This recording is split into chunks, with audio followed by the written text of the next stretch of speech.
Welcome to this episode of the Harpreet Singh show. ਅੱਜ ਦੇ segment ਵਿੱਚ ਅਸੀਂ ਤੁਹਾਡੇ ਨਾਲ ਮੁਲਾਕਾਤ ਕਰਵਾਉਣ ਜਾ ਰਹੇ ਹਾਂ ਸਈਦਾ ਬੁਖਾਰੀ ਜੀ ਨਾਲ। ਇਹ ਸਾਈਮਨ ਫਰੇਜ਼ਰ ਯੂਨੀਵਰਸਿਟੀ ਵਿੱਚ PhD ਕੈਂਡੀਡੇਟ ਹਨ ਅਤੇ ਵਿਮਨ ਐਂਡ ਜੈਂਡਰ ਸਟੱਡੀਜ਼ ਦੇ ਵਿੱਚ ਇਹ ਕੰਮ ਕਰ ਰਹੇ ਨੇ ਤੇ ਇਹਨਾਂ ਨੇ ਇੱਕ ਰਿਸਰਚ ਕੀਤੀ ਜਿਹੜੀ ਕਿ ਸਾਡੇ ਵਾਸਤੇ ਬਹੁਤ ਮਹੱਤਤਾ ਦਾ ਵਿਸ਼ਾ ਹੈ।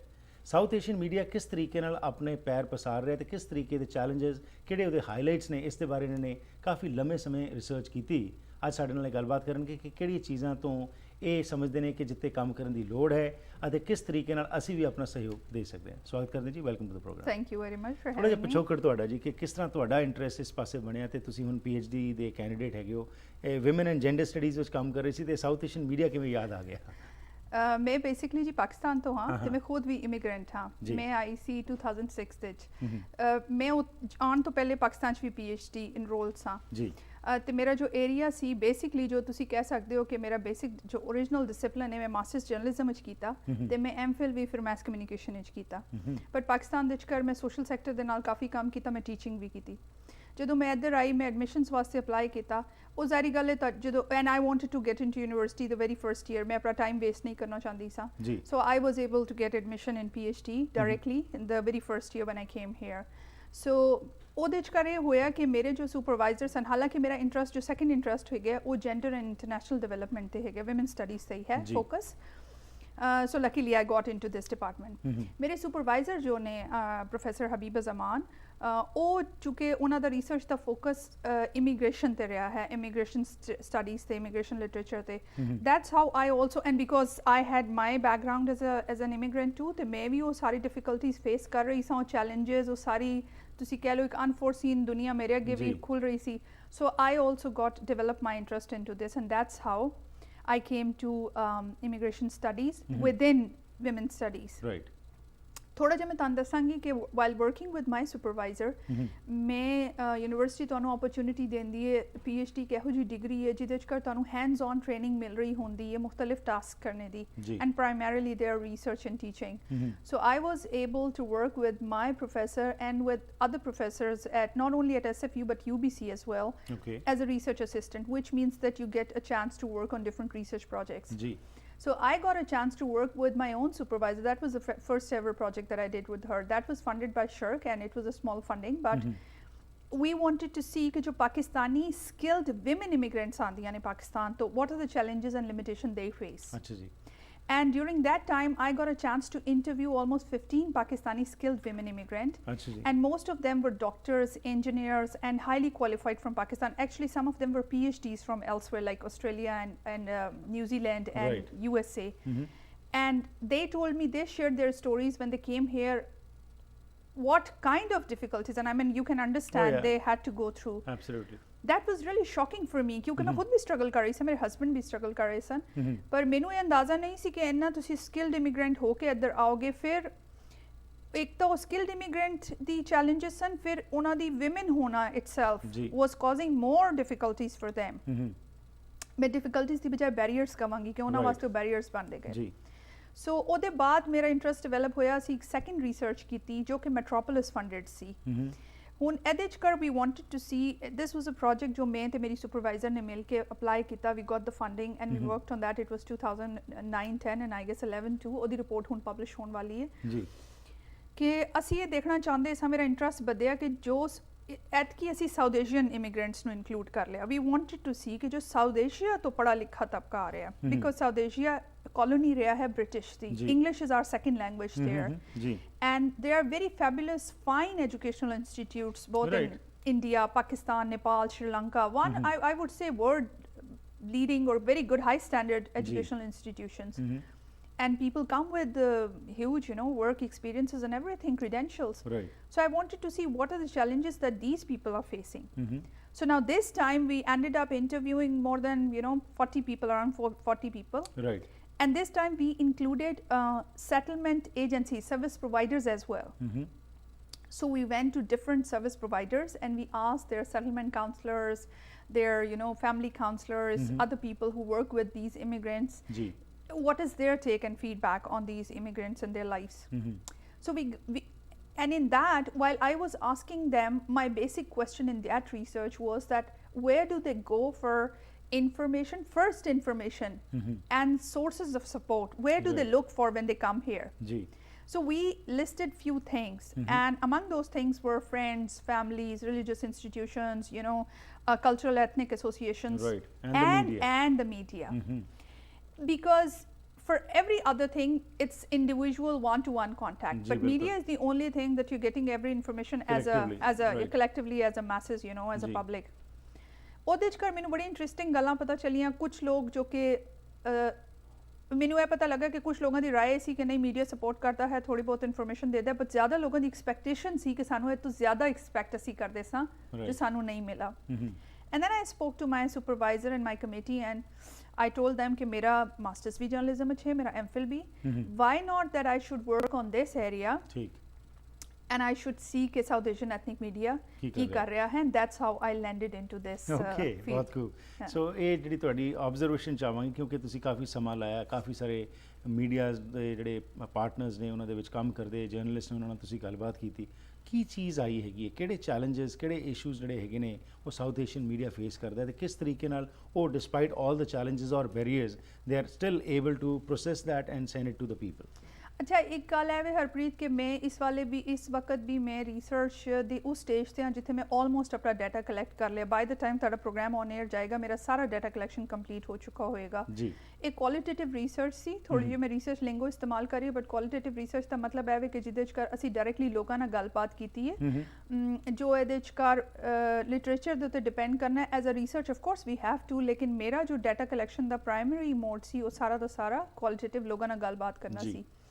ਇਹਦੇ 'ਚ ਕਰ ਮੈਂ ਇਹ ਟੈਕਨੀਕ ਯੂਜ਼ ਕੀਤੀ ਕਿ ਮੈਂ ਜੋ ਜਰਨਲਿਸਟ ਇਸ ਵਕਤ, ਤੇ ਮੈਂ ਜਰਨਲਿਸਟ ਕਹਿ ਰਹੀ ਹਾਂ ਬਟ ਇਹਦੇ ਕਾ ਮੀਡੀਆ ਵਰਕਰਸ ਵੀ ਨੇ, which means media managers as well. ਮੈਂ ਸਾਊਥ ਏਸ਼ੀਅਨ ਮੀਡੀਆ ਜੋ ਇਸ ਵਕਤ ਮੈਟਰੋ ਵੈਨਕੂਵਰ ਦੇ ਵਿਚਕਾਰੇ ਉਹਨਾਂ ਦੇ ਮੁਖਤਲਿਫ ਜੋ ਬੜੇ ਕ੍ਰੂਸ਼ਲ ਪ੍ਰੋਮੀਨੈਂਟ ਲੋਕ ਨੇ ਜੋ ਬੜੇ ਕ੍ਰੂਸ਼ਲ ਰੋਲ ਪਲੇ ਕਰ ਰਹੇ ਨੇ ਮੀਡੀਆ ਫਰੰਟ ਦੇ ਉੱਤੇ, ਮੈਂ ਉਹਨਾਂ ਦੇ ਇੰਟਰਵਿਊਜ਼ ਕੀਤੇ, ਇਨ ਡੈਪਥ ਇੰਟਰਵਿਊਜ਼ ਕੀਤੇ, ਬੋਥ ਮੈਨ ਐਂਡ ਵਿਮਨ। दूसरी तरफ मैं किया कि मैं भी चाहती सा कि मैं ऑडियंस का भी कुछ फीडबैक लवां।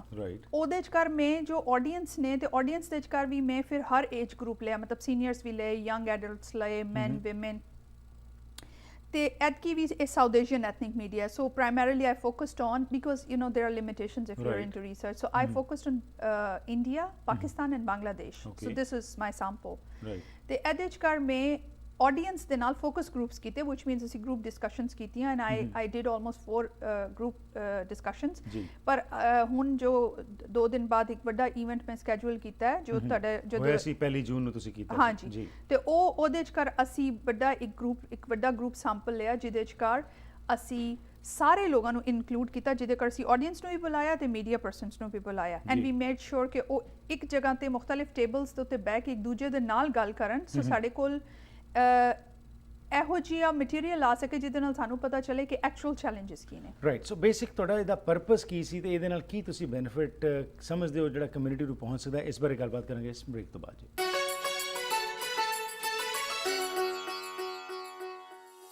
ਸਾਈਮਨ ਫਰੇਜ਼ਰ ਯੂਨੀਵਰਸਿਟੀ ਤੋਂ ਆਏ ਹੋਏ ਸਾਡੇ ਮਹਿਮਾਨ ਸਈਦਾ ਬੁਖਾਰੀ ਜੀ ਸਾਂਝ ਪਾ ਰਹੇ ਨੇ ਕਿ ਸਾਊਥ ਏਸ਼ੀਅਨ ਮੀਡੀਆ ਦੇ ਉੱਤੇ ਕਿਵੇਂ ਇਹਨਾਂ ਨੇ ਰਿਸਰਚ ਸ਼ੁਰੂ ਕੀਤੀ ਤੇ ਕਿਹੜੀਆਂ ਇਹਨਾਂ ਦੀ ਆਬਜ਼ਰਵੇਸ਼ਨਸ ਨੇ।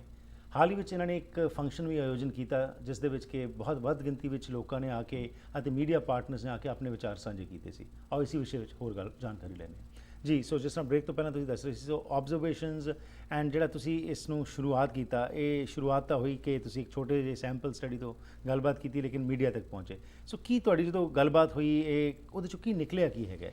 अच्छा, हाले फाइंडिंग्स ते मैं नहीं जावांगी, बट मैं कुछ जो लोगों ने गलबात की है, and of course everything is fresh in my memory, तो मैं कुछ ऑब्जर्वेशंस ही दवांगी एज अ रिसर्चर। मैं जब तो फाइंडिंग फाइनल्स नहीं फॉर्मुलेट कर लेंदी, I am not suppose to say something final, लेकिन कुछ चीज़ां ने जो बड़ी इंटरेस्टिंग मैं एक्सप्लोर की जो मैनू इस फील्ड कर आने तो पहले नहीं सन पता। फॉर एग्जाम्पल एक गल मैं एक स्टडी रिपोर्ट शेयर करना चाहवांगी जो साड़ी यूनिवर्सिटी के प्रोफैसर ने डॉक्टर कैथरीन मरी, उन्होंने एक रिसर्च की ਕੀਤੀ ਸੀ ਆਪਣੇ ਰਿਸਰਚ ਟੀਮ ਦੇ ਨਾਲ centre for policy studies on culture and communities ਤੇ ਸਕੂਲ ਆਫ ਕਮਿਊਨੀਕੇਸ਼ਨ ਦੀ ਤਰਫੋਂ ਉਹਨਾਂ ਨੇ ਬੇਸਿਕਲੀ ਦੇਖਿਆ ਸੀ ਕਿ ਜੋ cultural diversity and ethnic media ਹੈ BC ਦੇ ਵਿਚਕਾਰ ਇਹ ਤੇ ਉਹਨਾਂ ਨੇ ਰਿਸਰਚ ਕੀਤੀ ਤੇ ਇਹ ਤੁਸੀਂ ਕਹਿ ਲਓ ਇੱਕ ਪ੍ਰੋਫਾਈਲ ਸਟੱਡੀ ਸੀ ਜਿਹਦੇ ਵਿਚਕਾਰ ਉਹਨਾਂ ਨੇ ਇਨਲਿਸਟ ਕੀਤਾ ਕਿ ਜੋ ਥਰਡ ਲੈਂਗੁਏਜ ਮੀਡੀਆ ਹੈ ਥਰਡ ਲੈਂਗੁਏਜ ਮੀਨਸ ਕਿ ਇੰਗਲਿਸ਼ ਐਂਡ ਫ੍ਰੈਂਚ ਤੋਂ ਇਲਾਵਾ ਜੋ ਮੀਡੀਆ ਹੈ ਉਹ ਉਹਦੀ ਕਿੰਨੀ ਤਾਦਾਦ ਹੈ ਕਿੰਨੇ ਨੇ ਕੀ ਕਰ ਰਹੇ ਨੇ ਕੁਝ ਉਹਨਾਂ ਨੇ ਐਗਜ਼ਾਮਪਲ ਸਟੱਡੀ ਕੀਤੀ ਇਹ ਰਿਪੋਰਟ 2007 ਦੇ ਵਿਚਕਾਰ ਪਬਲਿਸ਼ ਹੋਈ ਹੈ it's a very informative report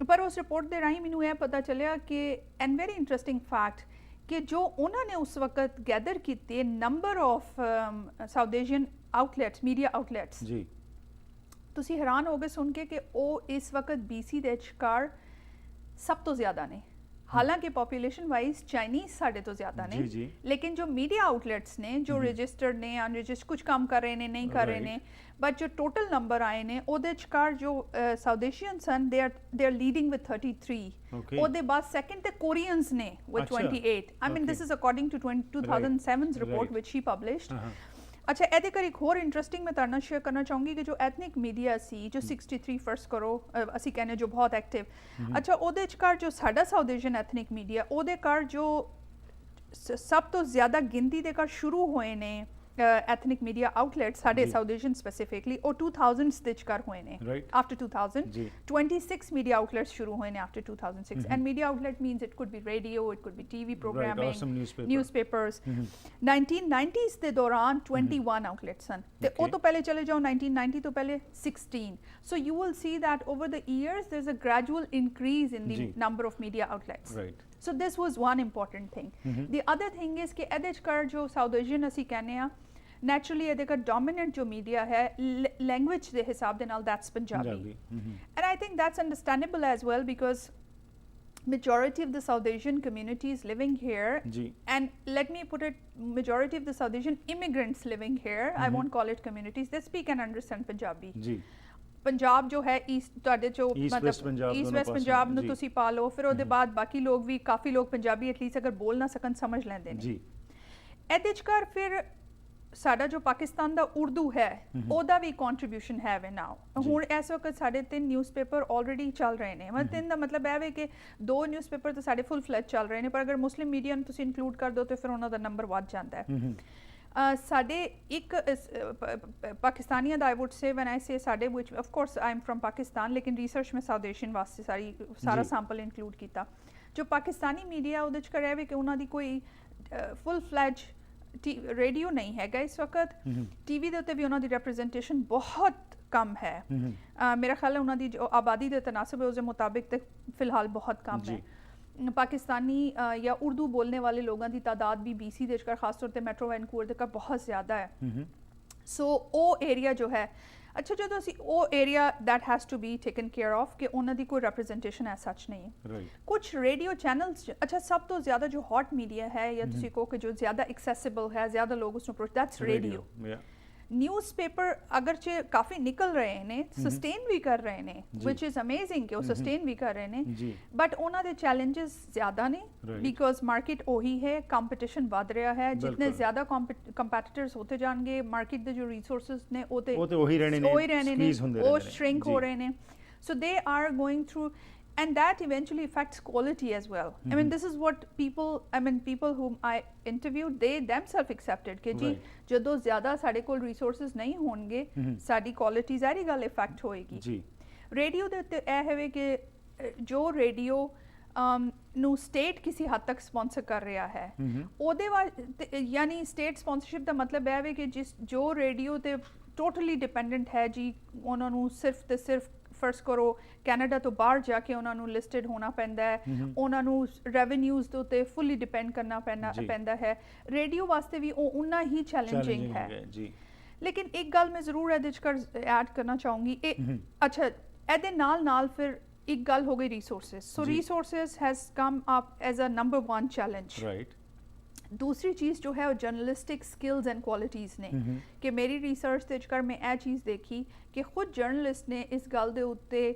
काफ़ी एम्फसाइज किया है कि जब तो नहीं जो जर्नलिस्ट ये कर मीडिया दे कर काम कर रहे हैं चाहे वो रिपोर्टर्स ने चाहे वो एंकर पर्सनस ने चाहे वो मीडिया मैनेजर्स ने अगर वो प्रोफेशनल नहीं होंगे ਤੇ ਮੀਡੀਆ ਡਿਵੈਲਪ ਉਸ ਫਾਸਟ ਪੇਸ ਤੇ ਨਹੀਂ ਹੋ ਸਕੇਗਾ। ਜ਼ਾਹਿਰ ਗੱਲ ਹੈ ਉਹ ਡਿਵੈਲਪ ਤੇ ਹੋ ਹੀ ਰਿਹਾ ਹੈ ਓਵਰ ਟਾਈਮ, ਲੇਕਿਨ ਉਸ ਕੁਆਲਿਟੀ ਬੇਸ ਜਿਹੜੀ ਤੁਸੀਂ ਗੱਲ ਕਰ ਰਹੇ ਹੋ ਉਹ ਨਹੀਂ ਹੋਏਗਾ ਜੀ। ਲੇਕਿਨ ਇਹਦੇ ਕਰ ਇੱਕ ਪੋਜ਼ਿਟਿਵ ਚੀਜ਼ ਮੈਂ ਇਹ ਵੇਖੀ ਹਰਪ੍ਰੀਤ ਕਿ ਮੈਂ ਡਿਸਕਲੋਜ਼ ਤੇ ਨਹੀਂ ਕਰ ਸਕਦੀ ਨਾਮ ਜਿਨ੍ਹਾਂ ਦਾ ਮੈਂ ਇੰਟਰਵਿਊ ਕੀਤੇ, ਬਟ ਆਈ ਵਾਸ ਅਮੇਜ਼ਡ ਕਿ ਮੈਂ ਬਹੁਤ ਸਾਰੇ ਜਰਨਲਿਸਟ ਦੇ ਇੰਟਰਵਿਊ ਕੀਤੇ ਤੇ ਉਹ ਇੰਡੀਆ ਪਾਕਿਸਤਾਨ ਤੋਂ ਕੁਆਲੀਫਾਈਡ ਲੋਕ ਨੇ, ਮਤਲਬ ਉਹ ਆਲਰੇਡੀ ਜਰਨਲਿਸਟਿਕ field ਵਿੱਚ ਕਰ ਰਹੇ ਨੇ, ਉਹਨਾਂ ਦੇ experiences ਹਨ, so they're working in this. So this is second thing that we have to, if we want South Asian ethnic media to grow and develop, we have to pay attention to professionalism. So resources and this. And the other thing is कि साड़ी मेरा ख्याल है कि जो focus है इस वक्त वो focus primarily South Asian ethnic communities ही ने, मेरा ख्याल है थोड़ा जो bridges भी बनाने की ज़रूरत है between mainstream media and South Asian ethnic media. So for example I have noticed कि साड़ी जो South Asian journalist ने इन्हां दी कोई active journalist union या association होने की ज़रूरत है। देखो इकट्ठे होने च इत्तेफाक दे च बरकत है, अगर इकट्ठे होंदे ने। अच्छा बहुत सारे जर्नलिस्ट ने मैनू ये गल कीती कि जो मेन स्ट्रीम मीडिया है वो साडे नाल कोलैबोरेट नहीं करता, व्हिच इज़ रियली अनफॉर्चुनेट। एक गल मैं एज अ रिसर्चर ते एज अ मीडिया स्टूडेंट भी कहांगी कि मीडिया अज दे ज़माने च पावर है, जिहदे कोल मीडिया है उहदे कोल पावर है। इस पावर ਨੂੰ ਅਸੀਂ ਪੋਜ਼ਿਟਿਵਲੀ ਕਿਸ ਤਰ੍ਹਾਂ ਯੂਜ਼ ਕਰਨਾ ਹੈ for the betterment of the communities and the society, ਉਹ ਸਾਡੇ ਤੇ ਡਿਪੈਂਡ ਕਰਦਾ। ਬਾਹਰ ਅਖੀਰ ਵਿੱਚ ਗੱਲਾਂ ਦਾ ਜੇ ਹੋਰ ਬਹੁਤ ਜਿਹੜਾ ਤੁਸੀਂ ਰਿਸਰਚ ਕੀਤੀ, ਕੀ ਥੋੜੀ ਬਰੀਫਲੀ ਜੇ ਤੁਸੀਂ ਮੈਨੂੰ ਦੱਸ ਦਿਓ ਕਿ ਇਹ ਸਾਰੇ ਰਿਸਰਚ ਦੇ ਵਿੱਚ ਕੀ ਸਾਊਥ ਏਸ਼ੀਅਨ ਮੀਡੀਆ ਦਾ ਇੰਪੈਕਟ ਜੋ ਹੈ ਉਹ ਫੀਲ ਕੀਤਾ ਜਾ ਰਿਹਾ ਹੈ ਮੇਨ ਸਟ੍ਰੀਮ ਵਿੱਚ ਵੀ, ਐਂਡ ਕੀ ਉਹ is it a position which cannot be sidelined now? ਤੁਸੀਂ ਇਸ ਨੂੰ ਬਲੀਵ ਕਰਦੇ ਹੋ? ਅੱਛਾ ਮੈਂ ਜ਼ਰੂਰ ਇਹਦੇ ਤੇ ਮੇਰੇ ਜੋ ਹੈ ਨਾ, ਮੈਂ ਬੇਸਿਕਲੀ ਇੰਟਰਸੈਕਸ਼ਨੈਲਿਟੀ ਰਿਸਰਚ ਕਰ ਰਹੀ ਹਾਂ ਜਿਹਦੇ ਚ ਕਰ ਮੈਂ ਰੇਸ ਜੈਂਡਰ ਐਂਡ ਕਲਾਸ ਨੂੰ ਦੇਖ ਰਹੀ ਹਾਂ। ਮੈਂ ਸਿਰਫ ਰੇਸ ਤੇ ਗੱਲ ਕਰਾਂਗੀ, ਜੈਂਡਰ ਤੇ ਕਲਾਸ ਨੂੰ ਫਿਲਹਾਲ ਮੈਂ ਛੱਡ ਦਿੰਦੀ ਹਾਂ ਬਿਕੋਜ਼ ਸਮਾਂ ਬਹੁਤ ਘੱਟ ਹੈ ਜੀ। ਮੈਨੂੰ ਬਹੁਤ ਸਾਰੇ ਜੋ ਜਰਨਲਿਸਟ ਨੇ, ਮੈਂ ਉਹਨਾਂ ਦੀ ਜ਼ੁਬਾਨੀ ਤੁਹਾਨੂੰ ਦੱਸਾਂਗੀ, ਉਹਨਾਂ ਦਾ ਕਹਿਣਾ ਇਹ ਸੀ ਕਿ ਅੱਜ ਸੀ 10 ਸਾਲ ਪਹਿਲੇ ਜਦ ਤੋਂ ਸਾਊਥ ਏਸ਼ੀਅਨ ਐਥਨਿਕ ਮੀਡੀਆ ਇੰਨਾ ਸਟਰੋਂਗ ਨਹੀਂ ਸੀ, ਅਸੀਂ ਬਹੁਤ ਫੀਲ ਕਰਦੇ ਸਾਂ racism the heat from the main stream media and from the main stream society, specifically from the main stream media. ਇੱਕ ਕੋਟ ਹੈ ਜੋ ਮੈਨੂੰ ਕਾਫੀ ਜਰਨਲਿਸਟਾਂ ਕੋਲੋਂ ਸੁਣਨ ਨੂੰ ਮਿਲਾ, ਮੈਂ ਉਹਨੂੰ ਕਰਾਂਗੀ ਜ਼ਰੂਰ ਯੂਜ਼, ਕਿ ਕਾਫੀ ਲੋਕ ਕਹਿੰਦੇ ਸਨ ਕਿ ਸਾਡੀ ਕਮਿਊਨਿਟੀ 'ਚੋਂ ਕਿਸੇ ਕੋਲੋਂ ਕੋਈ ਭੈੜਾ ਮਾੜਾ ਕੰਮ ਹੋ ਜਾਣਾ ਤੇ ਉਹ ਫਰੰਟ ਪੇਜ ਦੀ ਟਾਈਟਲ ਨਿਊਜ਼ ਬਣਦੀ ਸੀ, ਜਦਕਿ ਸਾਡੇ ਕਿਸੇ ਬੱਚੇ ਨੇ ਕੋਈ ਚੰਗਾ ਕੰਮ ਕਰਨਾ ਉਹ ਪੇਜ 34 ਤੇ ਬਿਲਕੁਲ ਛੋਟੇ column the. But now and ਦੂਸਰੇ ਸਾਨੂੰ ਕੋਈ ਕ੍ਰਾਈਮ ਹੋ ਜਾਣਾ, ਅ ਸਿੱਖ ਮੈਨ, ਅ ਮੁਸਲਿਮ ਪਾਕਿਸਤਾਨੀ ਗਾਇ, ਯੂ ਨੋ। ਸੋ ਹੁਣ ਇਹ ਵੇ ਕਿ ਉਹ ਕਹਿੰਦੇ ਨੇ, ਨਾਓ ਜਰਨਲਿਸਟ ਕਹਿੰਦੇ ਨੇ ਕਿ ਸਾਡੀ ਪ੍ਰੈਜ਼ੈਂਸ ਤੇ ਸਾਡੀ ਐਕਟਿਵ ਮੀਡੀਆ ਦੀ ਇਨਵੋਲਵਮੈਂਟ ਦੇ ਨਾਲ ਹੁਣ ਇੰਨਾ ਜ਼ਰੂਰ ਹੋ ਗਿਆ, ਦੂਜੇ ਕਿ ਇਹ ਡਿਫਰੈਂਸ ਆਉਣਾ ਸ਼ੁਰੂ ਹੋ ਗਿਆ। ਦੂਸਰੇ ਬਹੁਤ ਸਾਰੇ ਜਰਨਲਿਸਟ ਨੇ ਇਹ ਵੀ ਕਿਹਾ ਕਿ ਹੁਣ ਮੇਨ ਸਟ੍ਰੀਮ ਮੀਡੀਆ ਵੀ ਸਾਡੀ ਕਮਿਊਨਿਟੀ ਦੀ ਨਿਊਜ਼ ਵਾਸਤੇ ਸਾਨੂੰ ਕੰਟੈਕਟ ਕਰਦਾ ਹੈ, ਵਿਚ ਮੀਨਸ ਦੈਟ ਲਾਸਟ ਥਿੰਗ ਮੈਂ ਜ਼ਰੂਰ ਕਹਾਂਗੀ ਕਿ ਮੇਰੀ ਰਿਸਰਚ ਦੇ ਮੁਤਾਬਿਕ ਹਾਲੇ ਤੱਕ ਇਟਸ ਮਾਈ ਆਬਜ਼ਰਵੇਸ਼ਨ कि BC is becoming a unique model in the whole world, जिथे इंडिया पाकिस्तान या बांग्लादेश तो बाहर एक South Asian media as an industry emerge हो रही है। वंडरफुल जी, एहो जी एग्जांपल मैं हाले तक होर किधर नहीं देखी। बहुत खूब जी, जी फाइनल ਤੁਹਾਡੀ ਜਦੋਂ ਹੋ ਜਾਏਗੀ ਰਿਸਰਚ ਕੰਪਾਈਲ ਹੋ ਜਾਏਗੀ ਫਿਰ ਅਸੀਂ ਮੁੜ ਤੋਂ ਤੁਹਾਨੂੰ ਇੱਥੇ ਬੁਲਾ ਕੇ ਜ਼ਰੂਰ ਸਾਂਝ ਪਾਵਾਂਗੇ। Thank you very much and best ਵਿਸ਼ੇਸ।